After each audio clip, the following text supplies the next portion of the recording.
Welcome to YouTube my channel. मेरे YouTube channel पर आपका स्वागत है। मेरा नाम है प्रशांत। मैं आपके लिए पहले से इसमें पढ़ाया था गोलीय दर्पण में आभासी प्रतिबिंब, वास्तविक प्रतिबिंब और उत्तल दर्पण और अवतल दर्पण के बारे में पढ़ा चुका। मैं आपको सारी चीजें क्लियर कर सका। अब इसमें सबसे बड़ी चीज आती है, जब हम उत्तल दर्पण से अवतल या उत्तल दर्पण से हम डायग्राम बनाते हैं तो प्रतिबिंब हमारा कौन सी स्थिति पर रहेगा और कौन सी स्थिति बनेगा, ये क्वेश्चन बार बार दिमाग में आता है। और प्रतिबिंब आभासी होगा या वास्तविक होगा, ये भी आता है। प्रतिबिंब कहां बनेगा, किस प्रतिबिंब का निर्माण कहां होगा, किस अक्ष पर होगा, कौन से अक्ष पर समांतर प्रकाशीकरण आएंगी, कौन सा इसमें मुख्य अक्ष है। जैसे देखिए, माना कि ये डायग्राम है हमारा, ये वाला, ये हमारा क्या है, उत्तल दर्पण।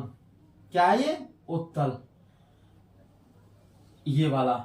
और ये हमारा उत्तल दर्पण हो गया और ये हमारा हो गया अवतल दर्पण।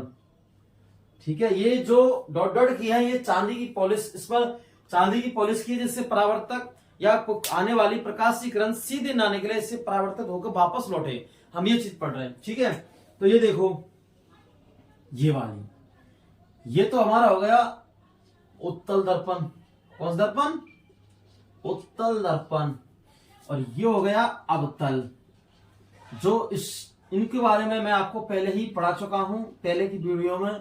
और अगर आपको इस वीडियो को न्यू देख रहे हैं तो इससे पहले वाली वीडियो देखो, जिससे हमें पता लग सकता है उत्तल दर्पण किस प्रकार से हमने समझाया। ठीक है, उत्तल दर्पण और अवतल दर्पण, दो दर्पण है। इसमें क्या है, हम इसमें डाउट होते हैं कि जैसे माना कि हमने किसी ने दे दिया P, तो इसमें P क्या है, ये भी P है, इसमें P क्या है इसके अंदर। ठीक है, P क्या है, ये जो रेखा आ रही है इस रेखा को हम मुख्य अक्ष कहते हैं। क्या कहते हैं? इस रेखा का नाम क्या है? माना कि सीधी रेखा, इस रेखा का नाम क्या है? माना कि इस तरफ हमने देखा होगा यह F लिखा है, F का मतलब क्या है? यह C लिखा है, C का मतलब क्या है? यह F लिखा है, इसका मतलब क्या है? F का मतलब क्या है? यह C का मतलब क्या है? तो आज आपको मैं एक एक पॉइंट के बारे में पढ़ाऊंगा और एक एक परिभाषा के बारे में पढ़ाऊंगा। C क्या है, इसमें P क्या है, F क्या है, और प्रतिबिंब आभासी कैसे बनेगा, वास्तविक कैसे बनेगा, इन सब चीजों के बारे में आपको एक एक डिटेल में पढ़ाऊंगा आज। तो आज हम थोड़ी सी इसमें चालू करते हैं उत्तल दर्पण, बोलो परिभाषाएं, उत्तल दर्पण की परिभाषाएं। तो उत्तल दर्पण की सबसे पहले परिभाषा आती है वक्रता केंद्र। वक्रता केंद्र, यह क्या था? वक्रता केंद्र क्या था? वक्रता केंद्र सबसे पहले परिभाषा आती है इसकी, वक्रता केंद्र। या परिभाषा देखिए, तो परिभाषा में हम सबसे पहले देखेंगे वक्रता केंद्र। वक्रता केंद्र क्या होता है? वक्रता केंद्र, ठीक है, हम देखते हैं। तो वक्रता केंद्र देखते हैं। पहली परिभाषा वक्रता केंद्र, देखो पहली परिभाषा वक्रता केंद्र। वक्रता केंद्र क्या होता है? गोलीय दर्पण का, किसका? गोलीय दर्पण का, गोलीय दर्पण का केंद्र बिंदु, गोलीय दर्पण का केंद्र बिंदु को हम वक्रता केंद्र कहते हैं। वक्रता केंद्र कहते हैं। गोलीय दर्पण का केंद्र बिंदु क्या है? गोलीय दर्पण का केंद्र बिंदु हमें वक्रता केंद्र कहते हैं। क्या कहते हैं? वक्रता केंद्र कहते हैं, गोलीय दर्पण का केंद्र बिंदु। देखो, ये हमारा गोलीय दर्पण है, डायग्राम में देखो थोड़ा सा ऐसी बन गया। रुको, इसको साफ करते हैं, दोबारा सुनाते हैं। गोल एकदम, अब देखो एकदम गोल बन गया, नहीं बना? हाँ, अब देखते हैं इसमें, ये हमारा पॉलिश करते हैं इस पर, और ये अंदर वाले भाग पर पॉलिश करते हैं।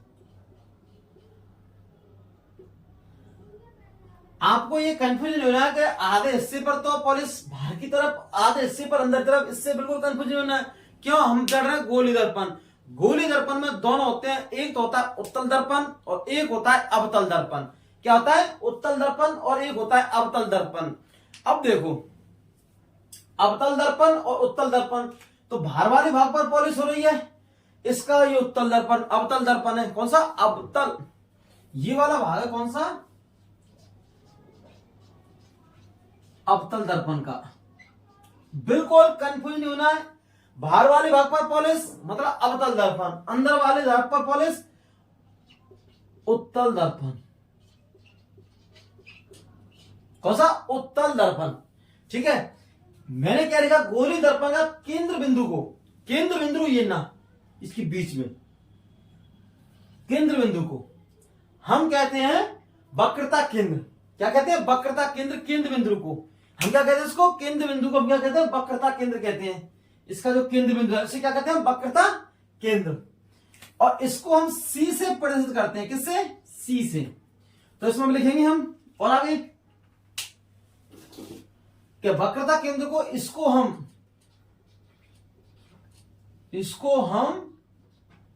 सी से, सी नोट से प्रदर्शित क्या करते हैं? प्रदर्शित करते हैं। वक्रता केंद्र को हम सी से प्रदर्शित करते हैं। किससे? सी से प्रदर्शित करते हैं। ठीक है। पहली परिभाषा हो गई वक्रता केंद्र। अब देखते हैं दूसरी। फर्स्ट डेफिनेशन हो गई। अब देखते हैं दूसरी डेफिनेशन देखते हैं। दूसरी डेफिनेशन हमारी वक्रता केंद्र। अब दर्पण का ध्रुव क्या है? दूसरी सेकंड डेफिनेशन, दर्पण का ध्रुव। दूसरी डेफिनेशन दर्पण का ध्रुव, इसे पी से प्रदर्शित। दर्पण का ध्रुव। अब देखो इसको, गोलीय दर्पण के परावर्तक पृष्ठ का केंद्र बिंदु, गोलीय दर्पण के परावर्तक पृष्ठ का केंद्र बिंदु, इसको हम कहते हैं दर्पण का ध्रुव। देख लिखते हैं परिभाषा पहले इसकी। गोलीय दर्पण के परावर्तक पृष्ठ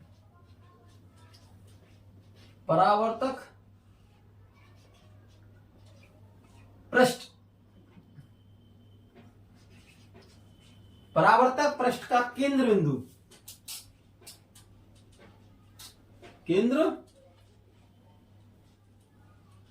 बिंदु को हम दर्पण का ध्रुव कहते हैं। क्या कहते हैं? दर्पण का ध्रुव कहते हैं। गोलीय दर्पण के परावर्तक पृष्ठ का केंद्र बिंदु, किसका? गोलीय दर्पण के परावर्तक पृष्ठ का केंद्र बिंदु को हम गोलीय दर्पण का ध्रुव कहते हैं, दर्पण का ध्रुव कहते हैं। गोलीय दर्पण बोल लो चाहे दर्पण बोल लो, एक ही बात है। That's clears. आइए हम देखते हैं इस पर। इसको हम किसको? दर्पण के ध्रुव को, इसको हम पी से प्रदर्शित करते हैं। किससे? पी से। पी से प्रदर्शित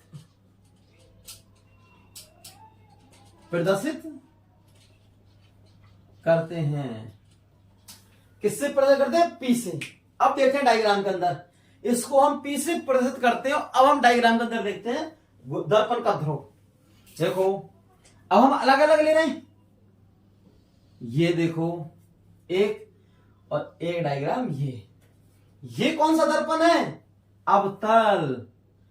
भूलना नहीं है, बिल्कुल कंफ्यूज नहीं होना है, बिल्कुल आसान सा है। आप इसको, ये तो हो गया अवतल दर्पण, और ये हो गया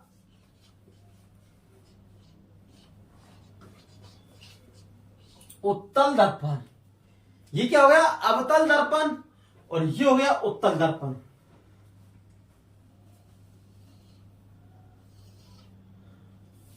हमने पढ़ा था परिभाषा में, गोलीय दर्पण के परावर्तक पृष्ठ का केंद्र बिंदु। अब देखो ये जो हमारी क्या है? परावर्तक पृष्ठ। दोनों में जहां से क्या होता है, कोई बुक चार्ज के समांतर प्रकाशीकरण आती है, या तो उसके पास वापस लौट जाती है, वापस नहीं लौटेगी तो उसको आवासीय मिलाई देखी, इसे क्या कहेंगे झापर। या फिर और डेफिनेट सीधी भाषा में, जहां पर हमारा परावर्तन की घटना होती है, क्या होती है, परावर्तन की घटना होती है, उसे कहते हैं हम परावर्तक पृष्ठ। सीधा सा परावर्तक पृष्ठ का जहां पर परावर्तन की घटना होती है, हाँ परावर्तक घटना होती है, उसे परावर्तक पृष्ठ कहते हैं। तो परावर्तित घटना यही तो होती है हमारी, तो उनका केंद्र बिंदु, केंद्रीय ना दिखा नहीं दिखा, ये वाला केंद्र बिंदु, क्या ये केंद्र बिंदु, तो इसे हम दर्पण का ध्रुव कहते हैं। आया नहीं आया, दर्पण का ध्रुव। परावर्तक पृष्ठ क्या होती है, हम इसे लिखते हैं परावर्तक पृष्ठ में, परावर्तक पृष्ठ, पृष्ठ भय पृष्ठ होती है, वह पृष्ठ होती है जहां परावर्तन की घटना होती है। किसकी, परावर्तन की घटना होती है, किसकी, परावर्तन की घटना होती है, किसकी घटना होती है, परावर्तन घटना होती है। परावर्तक पृष्ठ से कहते हैं वह पृष्ठ जहां पर परावर्तन की घटना होती है, उसे कहेंगे हम परावर्तक पृष्ठ। That clears. आइए सेकंड डेफिनेशन हो गई, अब लिखते हैं हम थर्ड डेफिनेशन। इसको साफ कर दें हम, ठीक है, इसकी हमने सफाई कर दें। अब देखते हैं इसकी, हम बोर्ड क्लीन कर दिया। अब देखते हैं हम वक्रता त्रिज्या। देखो क्या है हमारी तीसरी, वक्रता त्रिज्या, वक्रता त्रिज्या। थर्ड डेफिनेशन, वक्रता त्रिज्या क्या किसे कहते हैं। अब देखो वक्रता त्रिज्या हम देखते हैं, वक्रता किसे कहते हैं, परावर्तक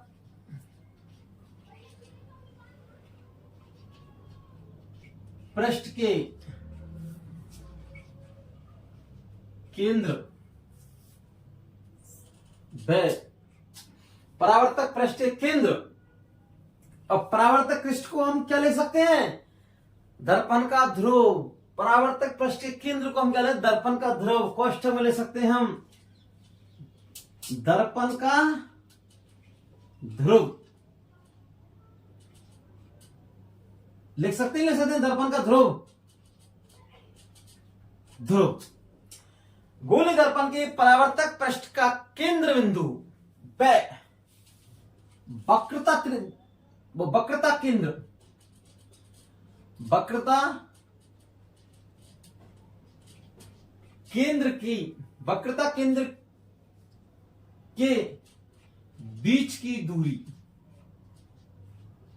बीच की, वक्रता केंद्र के बीच की दूरी, डिस्टेंस, बीच की दूरी को हम वक्रता त्रिज्या क्या कहते हैं, वक्रता त्रिज्या। बीच की दूरी को हम क्या कहेंगे, वक्रता त्रिज्या। हम क्या कहेंगे, वक्रता त्रिज्या कहते हैं। और वक्रता त्रिज्या को हम आर से प्रदर्शित करते हैं, किससे, त्रिज्या, रेडियस। रेडियस को हम किससे प्रकट करते हैं, आर से। वक्रता त्रिज्या को, वक्रता त्रिज्या को हम आर से, कैपिटल आर से, स्मॉल आर नहीं, कैपिटल आर से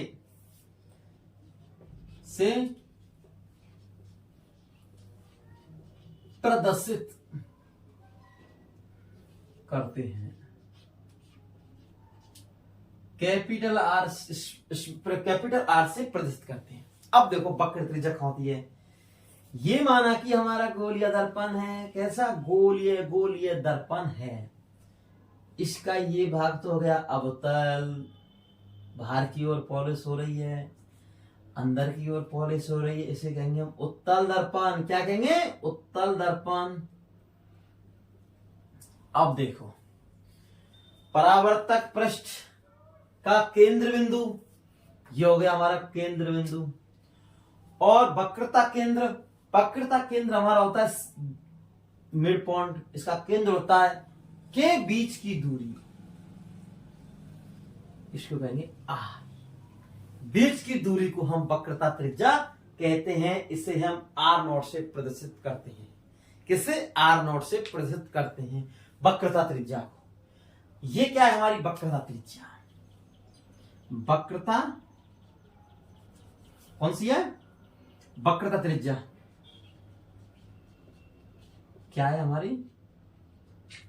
वक्रता त्रिज्या। ये हमारी क्या है? वक्रता त्रिज्या। इसे हम आर से प्रदर्शित करते हैं। आया नहीं आया समझ में?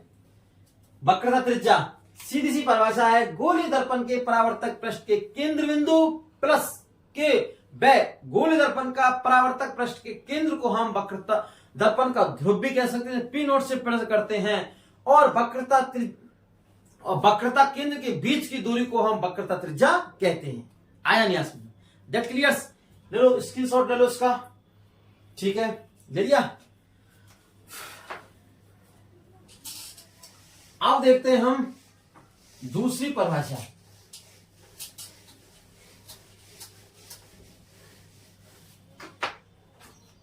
अब हमारा 5th नंबर का है फोकस दूरी। 5th नंबर का है फोकस दूरी। और फोकस दूरी को हम स्मॉल एफ से प्रदर्शित करते हैं। हमारे सबसे इंपॉर्टेंट चीज में यह है, अगर कोई कैपिटल आर से प्रदर्शित है उसको कैपिटल आर से करना है, स्मॉल आर से स्मॉल आर से करना है, और स्मॉल एफ है तो इसको स्मॉल एफ से। अब हमने देखा कि फोकस दूरी हमारी स्मॉल आर से प्रदर्शित होती है, स्मॉल आर से। तो इसमें देखते हैं फोकस दूरी क्या आती है। फोकस दूरी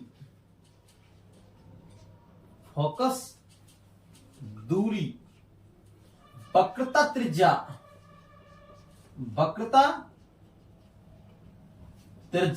कोष्टक में कैपिटल आर, वक्रता त्रिज्या की आधी होती है, हाफ। कैसे होती है? आधी होती है। वक्रता त्रिज्या की क्या होती है? आधी। कौन? फोकस दूरी। अब देखो कैसे। फोकस दूरी F बराबर R/2। फोकस दूरी F बराबर R/2। हमने देखा फोकस दूरी वक्रता त्रिज्या की आधी होती है। चलो इस पर एक डायग्राम, एक न्यूमेरिकल करते हैं फोकस दूरी पर। माना कि हमें वक्रता त्रिज्या दे रखी है। माना कि वक्रता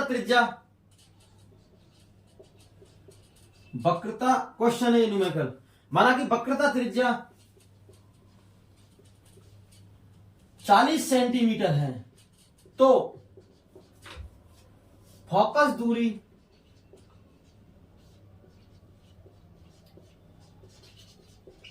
कितनी होगी?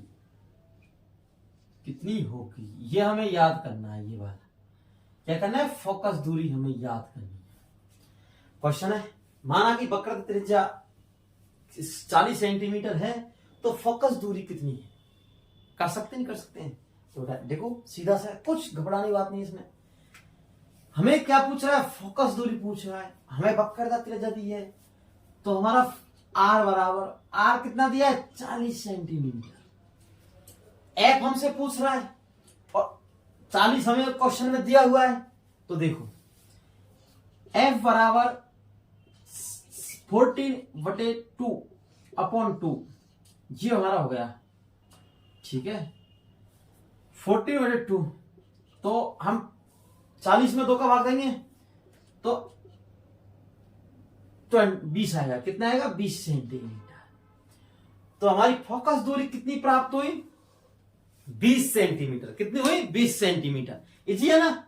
अगर आपसे पूछ लिया एग्जाम के अंदर कि हमारी वक्रता त्रिज्या इतनी दूरी है, तो फोकस दूरी याद करें। क्यों? फोकस दूरी हमारी वक्रता त्रिज्या की क्या होती है? आधी होती है। ठीक है, ले लो स्क्रीनशॉट।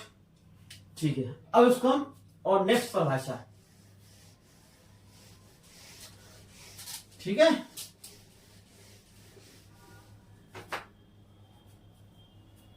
अब देखते हैं मुख्य अक्ष। कौन सी परिभाषा? मुख्य अक्ष। मुख्य अक्ष।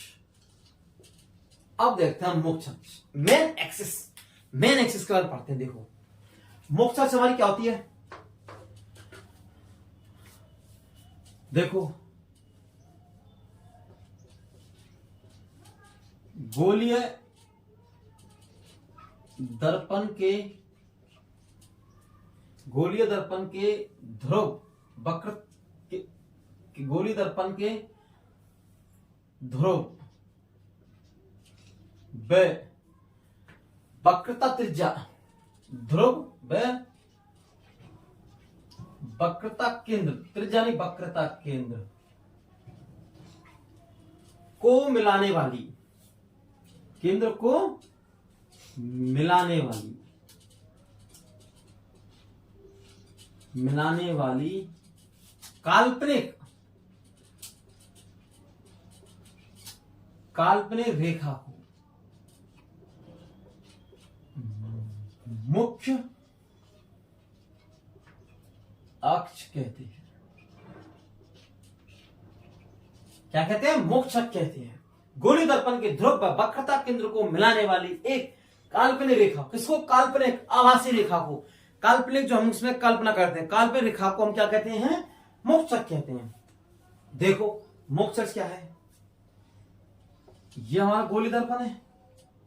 थोड़ा सा ऐसा बना है, गोलीय बनता नहीं है, थोड़ा सा नहीं।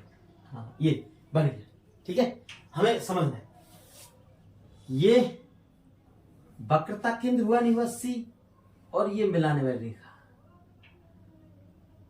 ये जो काल्पनिक रेखा होती है, काल्पनिक सीधी स्ट्रेट लाइन, ये वाली, ये होती है हमारी मुख्य अक्ष। ये हमारा अवतल हो गया, और अंदर की तरफ पॉलिश हो गई, इसका मतलब उत्तल हो गया। और ये हमारा ध्रुव हो गया पी, ये सी हो गया, और ये हमें रेडियस है आर, है नहीं आर, ध्रुव और सी से पी, सी आर, इसको मिलाने वाली ये जो हमारी है क्या है? मुख्य अक्ष।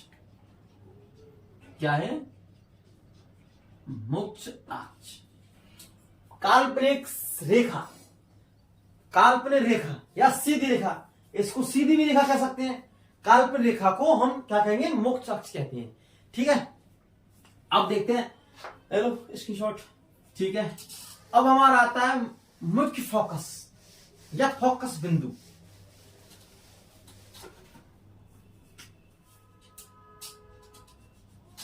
पेन चेंज करते हैं कि जिससे हमें लगता है अट्रैक्शन। मुख्य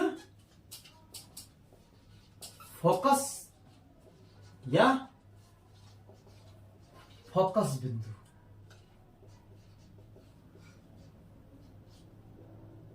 फोकस बिंदु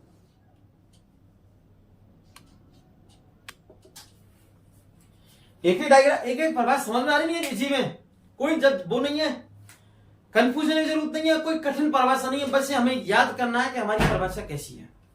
अब देखो मुख्य फोकस या फोकस बिंदु, इसको हम कैपिटल एफ से पढ़ करते हैं। किससे? कैपिटल एफ से। कैपिटल एफ से पढ़त करते हैं। अब देखो कैसे लिखते हैं मुख्य फोकस। जब कोई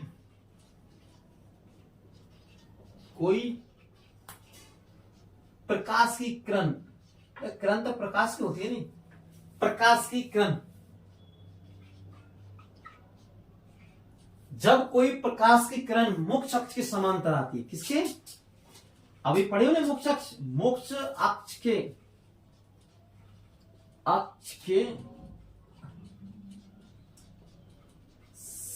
समांतर आती है, समांतर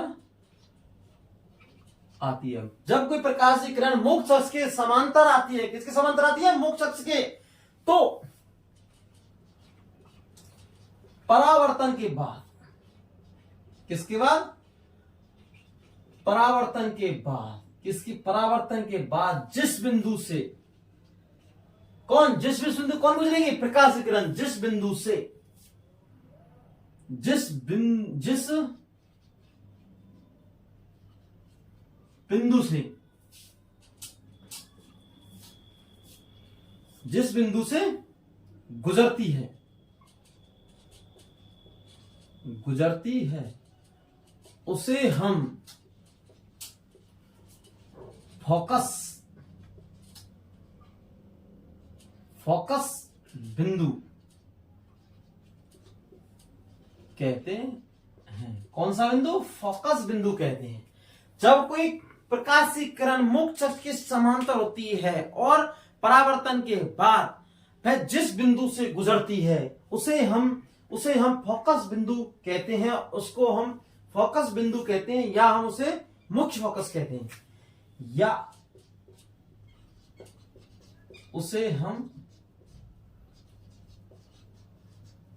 मुख्य फोकस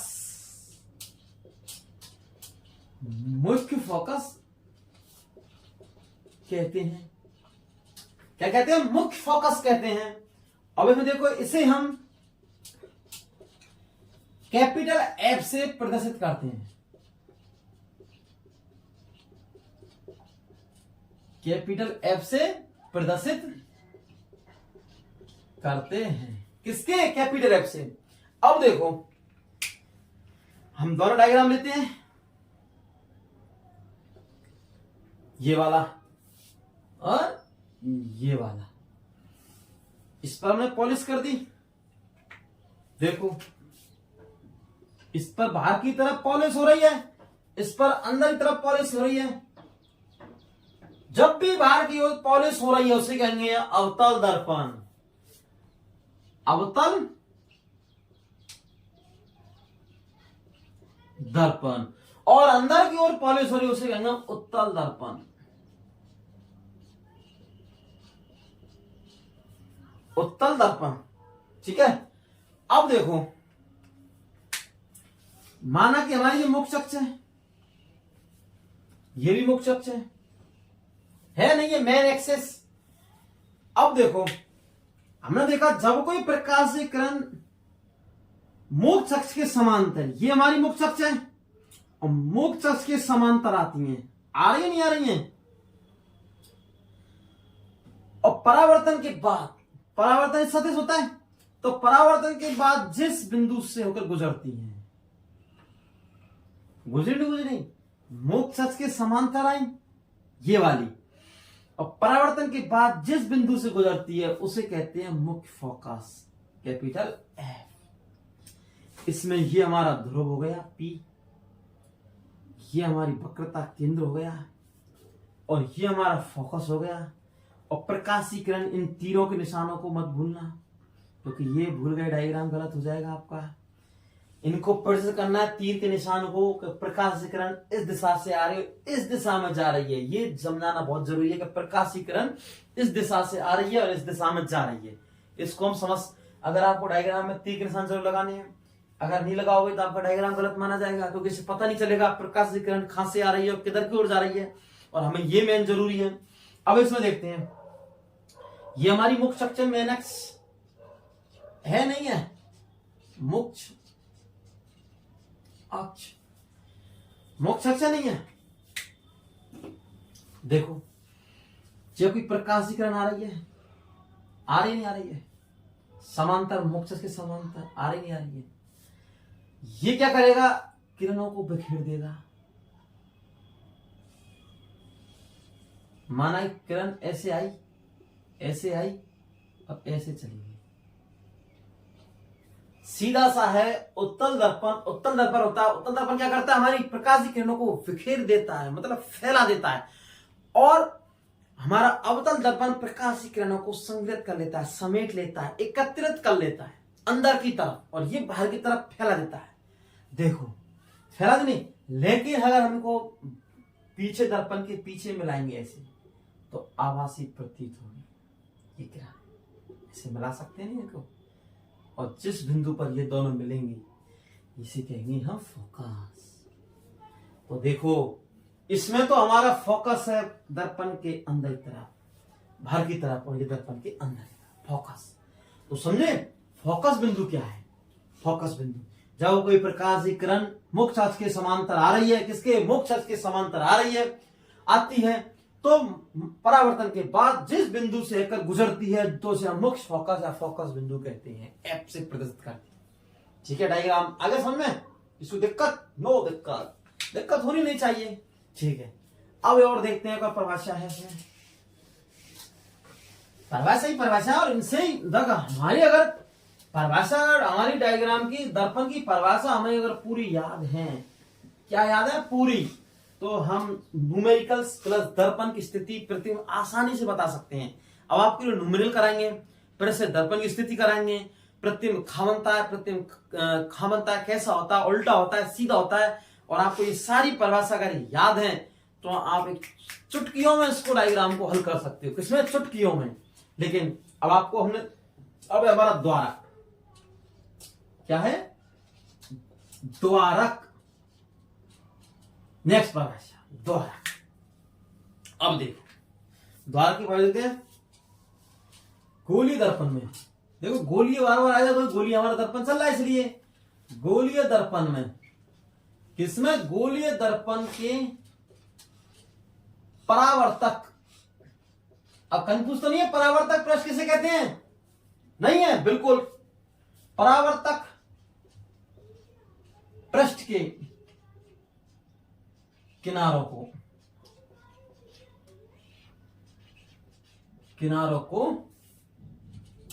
हम दर्पण का द्वारक, हम किनारों को हम दर्पण का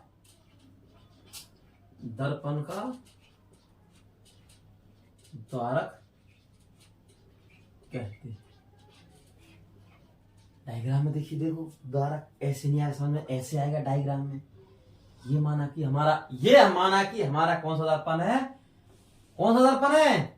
अवतल। कौन सा? अवतल। और ये हमारी मुख्य अक्ष है। कौन सी अक्ष है? मुख्य अक्ष। अब देखो परावर्तक पृष्ठ के किनारे को हम दर्पण का क्या कहते हैं? द्वारक। और इसको हम एम व एन से प्रदर्शित करते हैं। एम द्वारक है, नहीं है? और ये हमारा एम के किनारों को या केंद्र को, किनारा कह लो, किनारा को हम द्वारक कहते हैं। और इसको हम, किसको? द्वारक को, इसको हम एम एन से प्रदर्शित करते हैं। इसको हम एम व एन से प्रदर्शित करते हैं। अब देखो ये हमारी मुख्य अक्ष है, मुख्य अक्ष। ये हमारा पी ध्रुव, ये हमारा एफ है, नहीं है? और ये हमारी वक्रता त्रिज्या। देखो द्वारक किसी परावर्तन घटना के लिए इंपॉर्टेंट है। कैसे इंपॉर्टेंट है? देखो जब कोई हमारी प्रकाश की किरण सीधी आएगी, मुख्य अक्ष के समांतर आएगी, और परावर्तन के बाद जिस बिंदु से होकर गुजरती है उसे कहेंगे मुख्य अक्ष। लेकिन अगर परावर्तन की घटना हमारे कहां पर होती है? परावर्तक पृष्ठ पर। लेकिन परावर्तक पृष्ठ किस बिंदु पर या किस जगह पर होती है? ये होती है द्वारक पर। कहां होती है? द्वारक पर। ऐसे तो आती है प्रकाश किरण समांतर, मुख्य समांतर, और ऐसे तो आती है, और जो मुख्य के बाद ऐसे तो निकलती है परावर्तन के बाद में, ऐसे आई और ऐसे गई। मुख्योन प्रकाशी किरण मुख्य अक्ष के, किसके? मुख्य अक्ष के समांतर आती है और समान परावर्तन होने के बाद में। तो हमने देखा था परावर्तन की घटना अगर डायग्राम में पूछा जाए कि गोलीय दर्पण में परावर्तन घटना कहां होती है, तो आपका सीधा होगा परावर्तक पृष्ठ के अंदर। ठीक है, लेकिन हम पूछ रहे कि परावर्तक पृष्ठ के किस जगह होती है? तो द्वारक। किसके अंदर होती है? द्वारक। जो परावर्तित घटना होती है एम और एन, यही तो हो रही, देखो यहां एन पर हो रही है, एम पर, तो द्वारक के केंद्र, द्वारक पर। कहां पर? द्वारक पर। पूरी मेन जितनी परिभाषा थी वो आपके लिए मैंने सॉल्व करा दी। परिभाषा का परिभाषा के बारे में प्लस किससे प्रदर्शित करते हैं और डायग्राम भी समझाया मैंने एक एक का। आपके समझ में आएगा होगा, होप मैं आशा करता हूं आपके समझ में आएगा। तो अगर समझ में आ गया हो आपके तो आपको वीडियो को शेयर, लाइक, कमेंट करना है और हमें सपोर्ट देना है। Thank you.